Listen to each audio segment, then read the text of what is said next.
আসসালামু আলাইকুম। আজকে আমি বানাবো চাউমিন। তো নুডলস দিয়ে আমি চাউমিন বানাবো। আমার মেয়ে বলতেছে চাউমিন খাবে। তো আমি বাঁধাকপি কয়েকটা কেটে নিছি এখানে। একটু বড়, বড় টুকরো করে কেটে নিছি। আর একটা বেগুন বাসায় ছিল, বেগুনও কেটে নিলাম। একটু ছোট, ছোট সাইজ করে গোল, গোল করে আমি কেটে নিছি বেগুনটা। ছোট, ছোট সাইজই করতে হবে। অত বেশি বড় হলে তো হবে না, সেদ্ধ হবে না। এইজন্য আমি সব বেগুন ছোট, ছোট সাইজ করে নিছি। এই যে দেখেন। তারপর আমি সবগুলো একটু ধুয়ে নিলাম সুন্দর করে।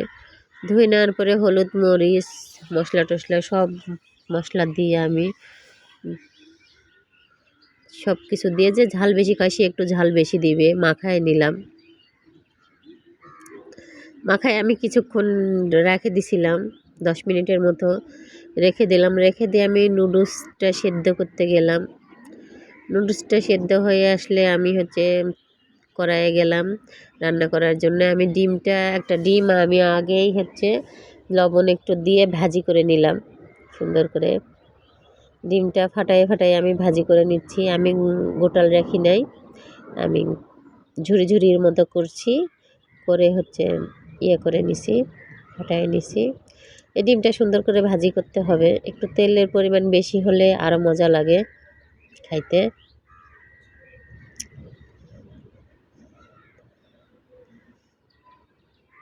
এবার আমার ডিমটা ভাজি হয়ে গেছে, আমি ডিমটা উঠিয়ে রাখবো।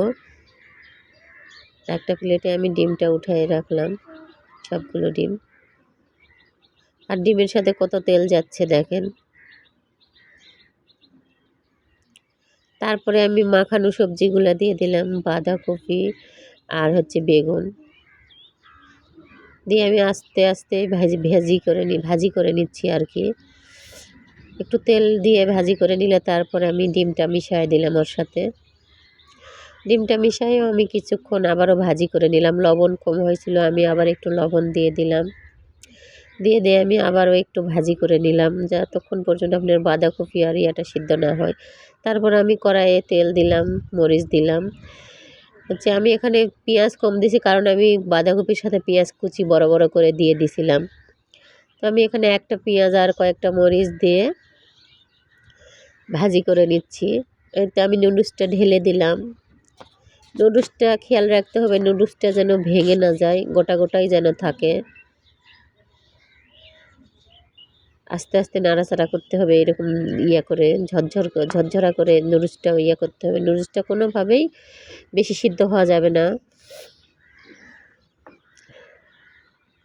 এই যে আমি নুডলসটা আমার হয়ে গেছে, আমি সবজিগুলো ওর সাথে মিশিয়ে দিলাম।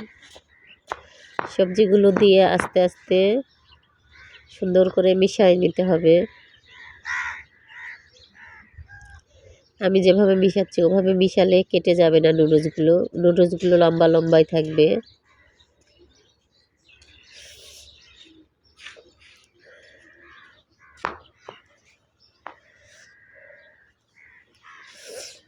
তো আমার মিশানোটা শেষ পর্যায়ে আসছে আর কি। মিশানোটা সুন্দরভাবে মিশে গেছে নুডলসের সাথে সবজিটা। আমি এই পর্যায়ে একটু নুডলসের মশলা ছিল, ওই মশলা দিলাম। মশলাটা আমি মিশিয়ে দিয়ে দিলাম। মশলাটাও সুন্দর করে ভালোভাবে মিশাইতে হবে। আমি মশলাটা সহ নুডলসটা আবারও কয়েকবার, আর এখন আমি চুলা কিন্তু লো ফ্লেমে রেখে দিছি, চুলার জাল বেশি হওয়া যাবে না এখন। এই জন্য আমি রেখে দিয়েছি। রেখে দিয়ে এই যে নুডলস আমি পরিবেশন করতেছি। আমি একটা ডিম সেদ্ধ করছিলাম, সেই ডিমটা আমি সুন্দর করে দিছি। আর আমার মেয়ে খাচ্ছে, দেখেন, দেখি খেয়ে কি বলে কেমন হয়েছে। ওয়াও, অসাধারণ হয়েছে, আমার মেয়ে বলতেছে খুব মজা হয়েছে নাকি। মেয়ে আবার চপস্টিক দিয়ে খাবে। সবাই ভালো থাকবেন, সুস্থ থাকবেন, আল্লাহ হাফেজ।